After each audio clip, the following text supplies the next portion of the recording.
شام کے شہر حلب پر بشار الاسد مخالف فورسز کے حملوں کے بعد یہ دعوے کیے جا رہے ہیں کہ ان ملیشیاز کو، جن میں القاعدہ کا حامی گروپ النصرہ فرنٹ بھی شامل ہے، کو ترکیہ کی بھرپور تائید حاصل ہے، اور ان حملوں کا بظاہر مقصد مشرق وسطیٰ میں موجود ایران کے اثر و رسوخ کو کم کرنا ہے۔ دیکھیں، القاعدہ کا جو ایک سکسیسر گروپ تھا وہ النصرہ فرنٹ تھا،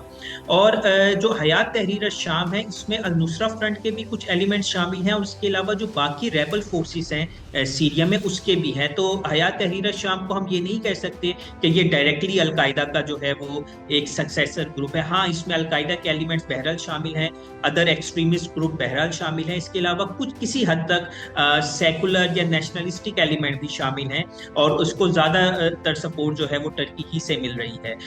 اس میں بات یہ ہے کہ آپ نے بالکل صحیح کہا کہ ٹرکی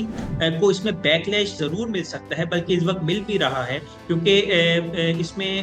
سارٹ آف یہ کہا جا رہا ہے کہ ٹرکی جو ہے وہ ڈوئل رول پلے کر رہا ہے۔ ایک طرف وہ اسرائیل کے خلاف اپنا ریٹرک استعمال کر رہا ہے، لیکن دوسری طرف وہ سیریا کو ویکن کر رہا ہے، جس سے اسرائیل کو سپورٹ حاصل ہو رہی ہے، کیونکہ سیریا میں ایران کی فارورڈ ڈیفنس موجود ہے، سیریا کے تھرو ہی حزب اللہ کا پوری سپلائی لائن آتی ہے۔ تو اگر سیریا ویک ہوتا ہے تو ایران کا فارورڈ ڈیفنس بھی ویک ہوگا، اور حزب اللہ کی جو اسپانسرشپ ہے، حزب اللہ کی جو سپلائی لائن ہے، وہ بھی متاثر ہوگی، جس کا الٹیمیٹ ایفیکٹ جو ہے وہ غزہ وار پہ یا لیبنان وار پہ پڑے گا، اور اس کا جو بینیفیشری ہوگا وہ الٹیمیٹلی اسرائیل ہوگا۔ تو یہی بیسیکلی اسپیکولیٹ کیا جا رہا ہے کہ اسرائیل نے آلدو ابھی سیز فائر کر لیا ہے لیبنان میں، جو کہ یہ بات ریفلیکٹ کر رہا ہے کہ اسرائیل کو لیبنان فرنٹ پہ ایٹ لیسٹ بہت زیادہ نقصانات کا سامنا کرنا پڑ رہا ہے، لیکن ابھی جو سیریا میں ٹرکی کی وجہ سے سچویشن کریٹ ہوئی ہے اس کو اسرائیل ایکسپلائٹ کر سکتا ہے، اور دوبارہ سے لیبنان کو ریکلیم کر سکتا ہے، ساؤترن لیبنان کو،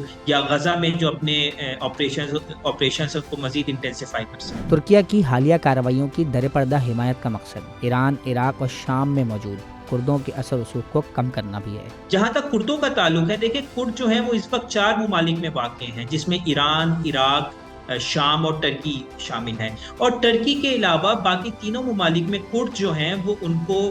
کسی نہ کسی حد تک ان کے حقوق حاصل ہیں، ان کی گورنمنٹ حاصل ہے، گورنمنٹل سیٹ اپ کا وہ حصہ بہرحال ہیں، ایران میں بھی ہیں، شام میں بھی ہیں، اور عراق میں بھی ہیں۔ ٹرکی وہ واحد کنٹری ہے جس نے جو کردوں کی تنظیم ہے اس کو ٹیررسٹ آرگنائزیشن ڈکلیئر کیا گیا ہے، اور ٹرکی نے ہمیشہ سے یہ الزامات لگائے ہیں کہ جتنے بھی ٹیررسٹ ایکٹیویٹیز ہوتی ہیں ٹرکی کے اندر، یا جو سکسیشنسٹ ایکٹیویٹیز ہیں، اس میں کرد شامل ہیں۔ تو اسی وجہ سے ٹرکی کا کردوں کی طرف جو ایک اسٹانس ہے وہ بہت زیادہ ہارش ہے، اور میرا خیال سے اسی کو ایکسکیوز بنا کر ٹرکی نے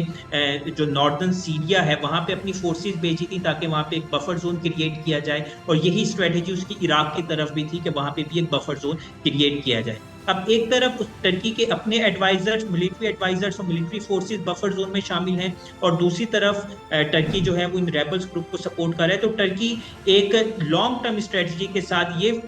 ویژولائز کر رہا ہے کہ اگر اسی طریقے سے پریشر رکھا گیا تو مڈل ایسٹ میں اس کو بھی ایک میجر پاور کے طور پہ کنسیڈر کیا جائے گا، اور مڈل ایسٹ میں اس کا جو انفلوئنس ہے وہ بھی کسی حد تک ایکسیپٹیبل ہوگا، جس میں اگر ہم گلف کنٹریز کی طرف دیکھیں تو قطر کے ساتھ اس کے بہرحال ایک اچھے تعلقات شامل ہیں۔ تو جہاں پہ ایک سافٹ ڈپلومیسی، پھر ایک پولیٹیکل اسلام کا ویژن، اور اینڈ سائڈ بائی سائڈ یہ ملٹری اسرشن کے ساتھ ٹرکی بیسیکلی یہ چاہ رہا ہے کہ وہ مڈل ایسٹ میں اسرائیل کے کسی حد تک اسرائیل کو کسی حد تک ریپلیس کر دیں in the context of U S کے، جو یو ایس اسرائیل کو اپنا main policeman of Middle East سمجھتا تھا، اس کی جگہ اگر ٹرکی آ جاتا ہے تو یہ ٹرکی کے لیے بہت زیادہ فائدہ مند ہے۔ مزید نیوز اپ ڈیٹس اور ڈیجیٹل سٹوریز کے لیے سبسکرائب کریں ڈان نیوز پاکستان۔